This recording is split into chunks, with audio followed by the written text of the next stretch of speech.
pagka may ganyan, na ito kahit hindi naman senador, di ba? Oo. At gumawa ka ng statement na minali-mali mo, pwedeng yan, parang isang pa ng reklamo talaga yan. Oho. Kung senador, sa ano ito?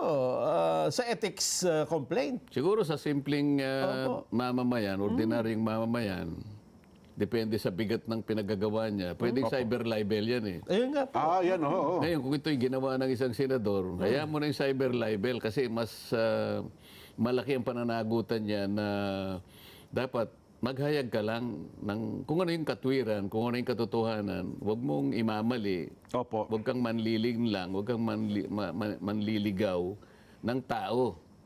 Isa sa tungkulin ng isang senador yung pagpapahayag ng tama para kasi tinitingala kayo ng mamamayan na Totoo po. Kaya nga- pinagtiwalaan kayo ng mandato na magsilbi kayo ng tapat. Opo. Di ba? Kaya nga po, honorable ang tawag eh. Di ba? Gagawa ka ng ganong klaseng naratibo, ibang-iba doon sa tunay na nangyari. May siguradong sa ethics committee ang bagsak mo. Oho. Alam mo, sa totoo lang, meron na ako draft niyan eh. Aha. Inaayos na lang ang ilang ilang bahagi. Sapagkat gusto ko talagang ilitaw yung mga pinaggagawa niya patungkol sa isang naratibong taliwas sa tunay na nangyari. Sa aking palagay, hindi pwedeng palampasin itong ganito, Jen. Eh. So ang inyong opisina ay maghahain ng ethics complaint? Yun ang Laban kay magiging Senator- yun ang magiging direksyon namin, Jen. Ganun po. Mabigat po yan, Sen, ano? Ang dahilan po ay... O dahil gumawa ka ng isang naratibo na pinalilitaw mo, ako pang gumawa niyan, ako nagsabi niyan, hindi naman ganyan na sinasabi ko. Ayun. Para sa ganon ay ma-agitate mo yung tao na magalit sa akin. Opo. At na-agitate nga nila sapagkat meron na nagsasabi, nagagalit ang mga kababayan natin na nakatira dyan sa Pag-asa Opo. at sa iba't ibang features na inoccupy ng ating mga kababayan. Opo. Hindi naman nila alam na wala naman ako sinasabing ganun.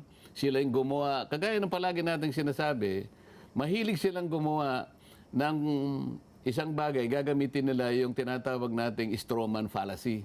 Opo. So maglalagay sila ng isang tao sa pagitan ng mga straw. Strawman. Oh, Pala sila po. bubugbugin nila yung samantala tsaka ngayon hindi naman yun ang tunay na tao. Yes po. Pagkatapos may iwasan mo ngayon yung tunay na nangyayari. Oho. Ganyan ang palagi nilang ginagawa eh. Oho. At halatang halata naman yan. Panglilihis nga po kapag gano'n, Sen, ano? Naipakita ko na. Oho. Yung mga tanong ko sinasagot sa ibang aspeto ng aming ipakikita ko yung mga yung meron namang official na transcript diyan eh. Oho. O nung nagtanong ako, dapat kunin mo doon sa sagot na nakalagay sa transcript. Opo. Kukuha ka doon sa isang tanong na malayo doon sa pahina ng transcript eh. Pinag-in-splice niya, pinagdugtong-dugtong niya ang hindi magkakadugtong talaga. Oho. Anong ibig mo sabihin? Ba't mo ginagawa ito? Anong pakay mo? Anong motibo mo para gawin yon? At sa bandang huli sabihin, congratulations na tapos dahil sa... Para lang palitawin niya na ganun nga yung sinabi ko at ganun nga yung sinagot nun. Ayun. Na gusto kong makita, ano yung motibo mo?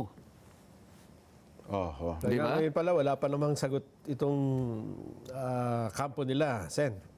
Na ano? Doon sa inyong reklamo.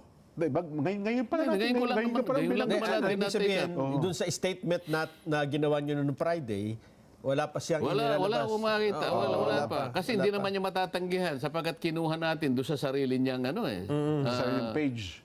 page kasi nakalagay yung pangalan niya doon eh. Yes po. Hindi niya matatanggihan na ginawa niyo. Ngayon itanong ko sa kanya, bakit mo ginawa ito? Ba't mo pinalalabas na meron akong sinabing ganyan, na wala naman akong sinabi? Oho. Nasabi ko lang yon pero sa isang bahagi na hindi naman niya sinagot ng ganyan. Ba't pinilit mong ilagay yung sagot na wala naman dyan? Oho. Nag-succeed ka para i-agitate mo yung tao. Ba't gusto mong magalit sa akin ng tao? Oho. Hindi ba? Oho. Ganun ba yung trabaho ng isang senador? Magalit sa kapwa yung senador, ano? Nang wala naman akong ginagawa. Oho. Oho. Wala naman akong sinasabi. Ang akin lang naman pakay, liwanagin natin ang lahat na issue na malabo. Ayun. Para sa kapakanan ng mamamayan. So yun. Yun pa lang latest. Ngayon lang ninyo binanggit po yan sa palatuntunang sa ganang mamamayan, Sen, ano, ha? Na ang inyo pong tanggapan ay... Hindi kasi po pwedeng hindi natin ano? itama yung mali. Opo, opo. Ako kahit sino yung makalabang ko pagkamali, talagang itatama ko yun. Oho. Lalong-lalo na kung ang nasasalaula na ay yung ating mga kababayan. Oho. Isip-isipin mo, pag-isipan nila ako ng ganun.